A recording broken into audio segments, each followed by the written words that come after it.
Have you ever wondered why almost every culture on Earth has its own traditional alcoholic drink? From Japanese sake to Mexican tequila, from Russian vodka to German beer, alcohol seems to be a universal part of the human experience. It's more than just a drink. It's a thread woven through the entire history of our civilization. Today, we're going to uncork the story of humanity's oldest companion, alcohol. Our journey begins long before the first cities were built, even before the first crops were planted. Picture this: our early human ancestors foraging for food. They come across some fallen fruit, maybe figs or grapes, that have been sitting in the sun for a while. The natural yeasts on the fruit skins have started to work their magic, fermenting the sugars into a low alcohol pulp. Curious, they take a bite. The effect is interesting. A little bit dizzy, a little bit euphoric. This was likely humanity's first taste of alcohol, a happy accident of nature. Scientists believe this accidental discovery happened as far back as 10 million years ago. But the real game changer was when we stopped relying on chance and started making it ourselves. The earliest solid evidence of intentional alcohol production comes from Jiahu, a Neolithic village in China. Archaeologists found pottery shards dating back 9,000 years that contained residue of a fermented drink made from rice, honey, and hawthorn fruit. Imagine that! People were brewing their own signature cocktails before they even invented writing. So, why did they go to all this trouble? It wasn't just for the buzz. In a world without modern sanitation, clean drinking water was a luxury. The fermentation process actually killed harmful bacteria, making alcoholic beverages safer to drink than water from a contaminated well or river. Think of it as the world's first water purification system. For early farmers, a weak beer or wine was a source of calories, nutrients, and safe hydration, all rolled into one. It was a staple of the daily diet for men, women, and even children. As civilizations rose, so did the status of alcohol. In ancient Egypt, beer was considered a gift from the god Osiris. It was so essential that workers building the pyramids were paid in rations of beer. We were talking about 4 to 5 liters a day. It wasn't just payment. It was their liquid bread, their fuel.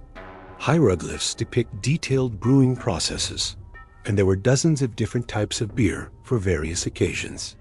It was used in religious ceremonies, medical treatments, and of course, parties.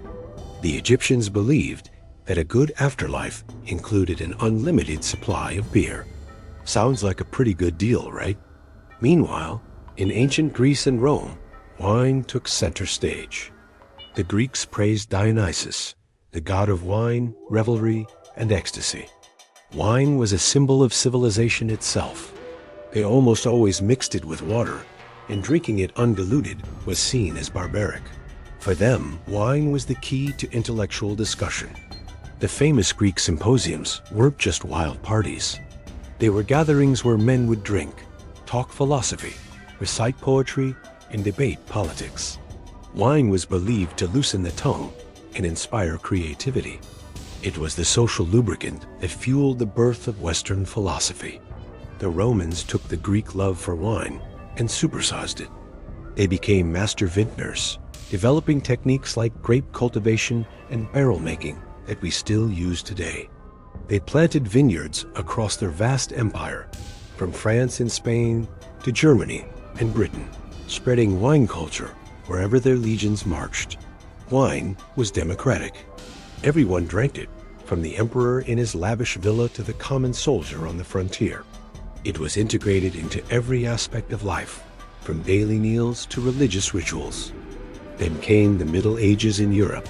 After the fall of the Roman Empire, much of the sophisticated winemaking knowledge could have been lost. Who saved it? Surprisingly, it was Christian monks. In monasteries across Europe, monks meticulously preserved and improved viticulture. They needed wine for the sacrament of the Eucharist, but they also became some of the best brewers and winemakers in the world. They kept detailed records, experimented with different grape varieties, and perfected fermentation techniques. Famous liquors like chartreuse and Benedictine were invented in monasteries as medicinal elixirs. So next time you enjoy a glass of fine wine, you might have a medieval monk to thank. But what about the rest of the world? Alcohol's story isn't just a European one. In the Americas, indigenous peoples were making fermented beverages long before Columbus arrived. The Aztecs brewed pulque from the agave plant, a milky, viscous drink considered sacred. In the Andes, the Incas made chicha from corn, which was central to their social and religious life. The process often involved chewing the corn and spitting it into a vat, where enzymes in the saliva would help break down the starches for fermentation. It might not sound appetizing now, but it was a vital tradition. The discovery of a new process, distillation, was another major turning point. While the basic principles were known earlier, it was medieval Arab alchemists who perfected the technique. They were actually trying to find the elixir of life, the pure spirit of the substance. When they distilled wine, they created a much more potent liquid. The Arabic word al-kul originally referred to a fine powder, but it eventually came to mean the essence, or spirit, of the wine. This is where we get the word alcohol. This new technology spread to Europe, and a whole new world of spirits was born. People started distilling everything they could get their hands on. Wine into brandy, fermented grains into whiskey, molasses into rum, and potatoes, or rye, into vodka. These new potent spirits had a huge impact. They were easier to transport and lasted longer than beer or wine, making them a valuable trade commodity.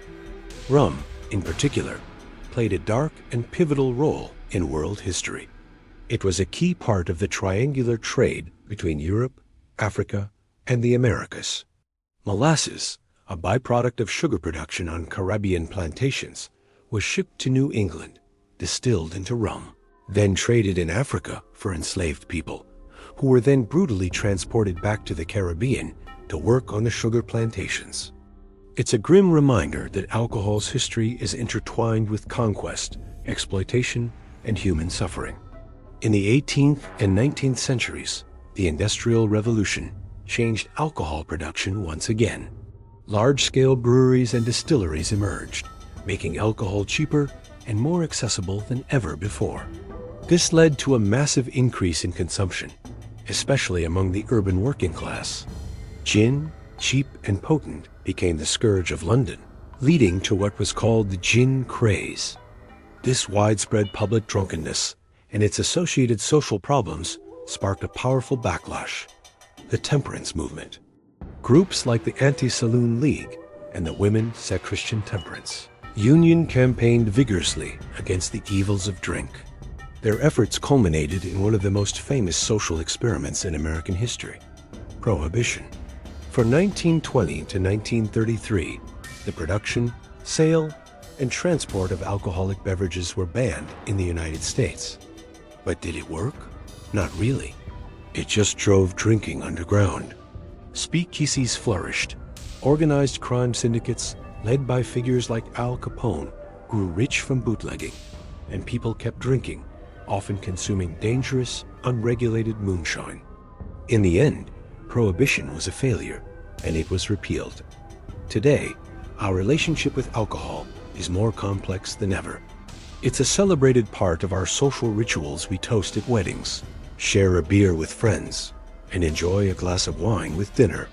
The global alcohol industry is worth over $1 trillion. At the same time, we're acutely aware of its dangers. We have laws about drinking and driving, age restrictions, and public health campaigns warning about addiction and long-term health risks. It's this duality, this mix of pleasure and peril, celebration and caution, that defines our modern connection to humanity's oldest companion. From a chance discovery by our ape-like ancestors to the carefully crafted cocktails of the 21st century, the story of alcohol is the story of us. It has been a source of nutrition, a religious sacrament, a social lubricant, a medicine, a currency, and a cause of great conflict and suffering. It has shaped our societies, our economies, and even our biology. So the next time you raise a glass, take a moment to think about the 9,000 years of human history, innovation, and culture swirling inside it. Thanks for joining me on this journey through time. If you found this interesting, don't forget to hit that like button, subscribe for more deep dives into history, and let me know in the comments what your favorite historical drink is. Cheers, and see you next time.